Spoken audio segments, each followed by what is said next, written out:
La que sigue. Algo interesante es que, bueno, ha habido como el rumor de pasillo de que el protocolo crea nuevos derechos y está a favor del aborto y ha sido como una campaña muy interesante de esa acreditación. Entonces esta lámina para mí es importante aclarar que el protocolo no reconoce ningún derecho sustantivo adicional al que la CEDAW ya plantea. Lo que sí hace es que plantea nuevas, ¿cómo le puse? Potestades para el comité de la CEDAW. Y por otro lado, no crea, se puede, los estados que no han ratificado la CEDAW no pueden ratificar el protocolo facultativo. Entonces, ese es un poco como para aclarar, porque sobre todo cuando, como todavía faltan algunos estados por ratificar, ha habido como una campaña de desacreditación del protocolo. Y bueno, la idea no es que creen nuevos derechos sustantivos. Si el estado ya es parte de la CEDAW, ya se obligó a garantizar los derechos y esto lo único que hace es facultar al comité otras facultades. La que sigue. Bueno, aquí nada más, como les mencionaba, se adoptó en el 99 y se entra en vigor en el 2000, México lo ratifica en el 2002 y tiene 90 ratificaciones, que prácticamente, si ustedes se acuerdan, la CEDAW tiene 185 y este solo tiene 90. Y ahorita les voy a contar lo que yo creo que es lo que está pasando. La que sigue. Estos nuevos procedimientos que sí crea este protocolo son el procedimiento de comunicaciones, o sea, la presentación de quejas y a la vez que se emitan recomendaciones sobre esos casos, así como las medidas provisionales, y por otro lado, el procedimiento de investigación. Eso es las únicas dos cuestiones que crea este protocolo. Si yo, Estado, quiero ratificar este protocolo, lo único que puedo reservar, la única reserva que admite es que no admita el procedimiento de investigación. Esa es la única reserva que el Estado puede hacer al protocolo facultativo. La que sigue. Me voy a saltar toda la parte de procedimiento de la queja. Si tienen alguna pregunta, con todo gusto les puedo decir en dónde están los reglamentos del comité, etcétera. Entonces me voy a saltar todo el procedimiento de comunicaciones. Hay una laminita que dice supuestos de inadmisibilidad. Ahí está. ¿Sí?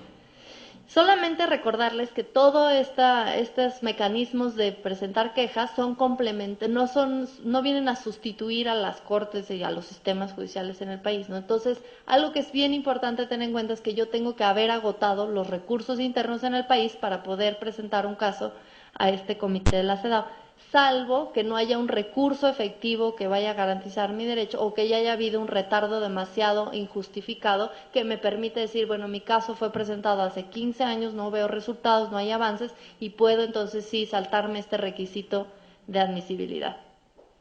La que sigue, no, otra más.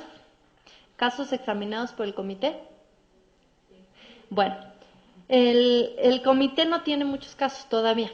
Tiene 10 casos. De esos 10 casos, 4 han sido admitidos y por tanto tienen un análisis de fondo. Y por otro lado, 6 han sido declarados inadmisibles.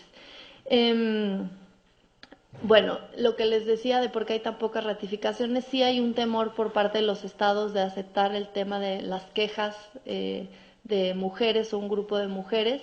Y por otro lado, los casos, yo considero que una de las razones podría ser que si hay más casos y sobre temas muy fuertes, pues no vamos a alentar a otros países que puedan, en todo caso, querer ratificar o estén pensando en ratificar el protocolo. Por otro lado, bueno, tampoco hay mucha práctica de cómo presentar los casos, entonces es un mecanismo nuevo en donde tanto sociedad civil, las organizaciones, las mujeres, estamos aprendiendo cómo llevar los casos y también el propio comité es una nueva facultad y está aprendiendo también a analizar los casos y ver si cumplen efectivamente con los requisitos de admisibilidad, etcétera. O sea, a diferencia de los otros comités o del sistema interamericano, esto es algo bastante reciente y pues poco a poco se irá generando mayor jurisprudencia. La que sigue. Solamente para contarles un poco de qué tratan estos casos para que ustedes conozcan las temáticas. De los 4 casos que están admitidos, 3 de ellos tienen que ver con violencia intrafamiliar contra los estados de Hungría y Austria y otro tiene que ver con el caso de esterilización forzada, que es un caso sumamente interesante porque a diferencia de los de la Comisión Interamericana de Esterilización Forzada, este caso tiene que ver mucho con el consentimiento informado, no tanto como una política de Estado de esterilizar a las mujeres. En este caso se trata de una mujer que va a parir, y en la ambulancia tiene un desangrado y le cortan las trompas de falopio en todo ese tema. Entonces es un énfasis muy interesante del tema del consentimiento informado, digamos, a diferencia que viene a contribuir a diferencia del sistema interamericano. Y la que sigue, de los casos inadmisibles, también es interesante leerlos un poco también para aprender si uno quiere presentar casos. Las razones, los casos tienen que ver, por ejemplo, una tiene que ver con la discriminación en el empleo, que es una maestra que se cubría la cabeza al impartir clases y fue acusada por irrumpir el orden y la paz en salón de clases por su ideología política y fue expulsada. Este caso no fue, bueno, ninguno de los que les voy a mencionar fue admitido y ahorita les digo por qué.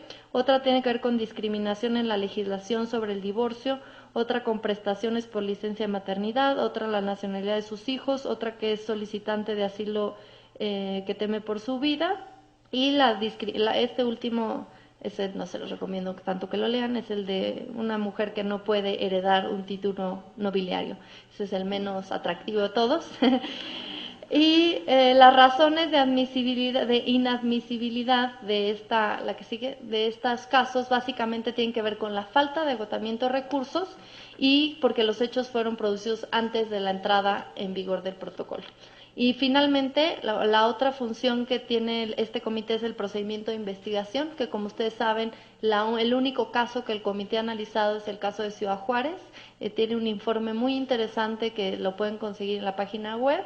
Y bueno, es el único caso que se ha presentado bajo este procedimiento de investigación, que se le llega información fidedigna al comité de que hay una situación sistemática ocurriendo de violación a los derechos de las mujeres. El comité investiga y ratifica que esa es una información creíble y hace una investigación en donde incluso puede visitar el país, tener audiencias, recabar información y emite un informe al Estado. Y lo interesante de este es que si bien todos los casos son paradigmáticos y sientan presentes para situaciones similares, bueno, este informe es una situación, digamos, del país en general, de situación, digamos, de alerta, en este caso, pues, para México, ¿no? Les agradezco mucho su atención.